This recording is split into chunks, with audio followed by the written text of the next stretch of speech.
It is instead the scientific, feeling emotional version of good and bad that gives good and bad meaning to us and our lives, which would be our pleasant, unpleasant feelings, emotions.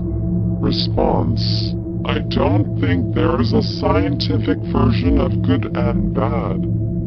I don't think your theory has any basis in reality whatsoever. It is nonsense. My reply: the reason why there is currently no evidence to support my theory would be because we currently have no way to test my theory, and thus, there is no current evidence to support my theory. At least, that is what I am thinking is going on here. But maybe in the future my theory can be tested and have evidence for it. Or maybe there is actually a way to test my theory out now. Who knows? But share this theory to scientists all around the world and to everyone on this planet so they can all keep an open mind to it. As for now though, even though I have no scientific evidence for my theory, I do have a rational and valid basis as to why there is a scientific version of good and bad, which would be everything I explained about how the moral version of good and bad is a mocking, insulting lie towards people such as me who struggle with depression and anhedonia. Response: is this a reason or an excuse? My reply: no excuse here. This is because I have given a rational and valid basis for my theory, which would be my explanation as to why the moral version of good and bad is a mocking, insulting lie towards people who struggle with depression such as me. Someday, I wish to have my theory tested somehow. Response: really? No excuse? Please elaborate in simple terms, so I can understand. My reply: I explained why with those nonsensical quotes. The first one was, EIP. Your life is so wonderful since you told yourself that your life was great. Forget the fact that you are on the brink of suicide and were hardly able to function. Your life was so wonderful. The second one was, how you feel is nothing important. It is nothing good or bad in of itself. It is all about your thinking. Just simply change your thinking and you can live a life that has good meaning. The fact is, there is a scientific, psychological basis for how our lives have good meaning to us and how people and things are able to give us good meaning. That psychological basis is not our thinking. It is our pleasant emotions, our reward system. People have yet to discover this psychological basis. They are all just ignorantly leaving it out and telling severely crippled, depressed people who are on the brink of suicide that they are still living good lives. Response: so you blame the quote?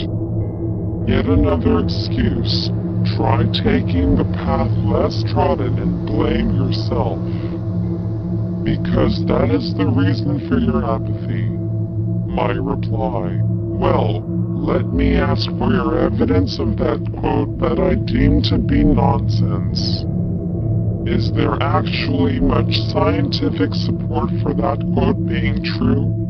I mean, if there is little to no scientific support for that quote being true that I deemed as nonsense, then you shouldn't say that my theory is nonsense. You should keep an open mind on it. However, I should also keep an open mind on the possibility of the moral version of good and bad being real regardless of how much I don't like it. Response: our pleasant emotions are nothing more than a pleasant sensation. Just a pleasing sensation you get when you do things you want and like to do. Nothing more. That is all they ever were. They have nothing to do with having any sort of good meaning in one's life. My reply: no. They are something far more profound than that. They do, in fact, make our lives good and are the only things that give good meaning to us and our lives. Our pleasant emotions are profound and life-depending. If I ever had to have them taken away from me and live my life like that in any given situation, then I would become psychotically enraged. I love the world of anime, Japanese cartoons. So I can give an anime metaphor. There are sacred divine god and goddess-like characters that are in a transcended state of mind 24/7. They can experience the profound greatness and beauty of this universe. This experience is a sacred divine energy that they live off of and have coursing through their very being. They have the energy of this beautiful and awesome universe coursing through them. So they are one with the universe. This energy makes them extremely transcendent beings. But without that energy, then they are stripped to nothing. So that is what my pleasant emotions are like for me. They are a sacred divine energy that transcends me, and I am one with the universe and all its awesome power when I have them. But without them, then I would become psychotically enraged, since I am no longer in the transcended state anymore. For anyone to expect me to live in that state without my pleasant emotions would drive me to a psychotic enraged attitude. I have been reduced to nothing, and other people are just blowing it off and dismissing my pleasant emotions as though they weren't all that important at all. Little do these people realize that they are the scientific version of good. I know their sacred divine power more than anyone else. So that intuitive knowledge is what led me to the conclusion that our pleasant emotions are sacred, divine, and are the scientific version of good. The only life worth living to me is an eternal blissful life of no more suffering, depression, mortality, and anhedonia. That is the one and only life worth living to me, and is my one and only incentive for living for my family and pursuing my highly gifted composing talents. I find no meaning whatsoever in pain, misery, hardships, depression, anhedonia, etc. Not even if they made me grow as a person, become more empathetic and understanding of the suffering of others, and made me a better composer.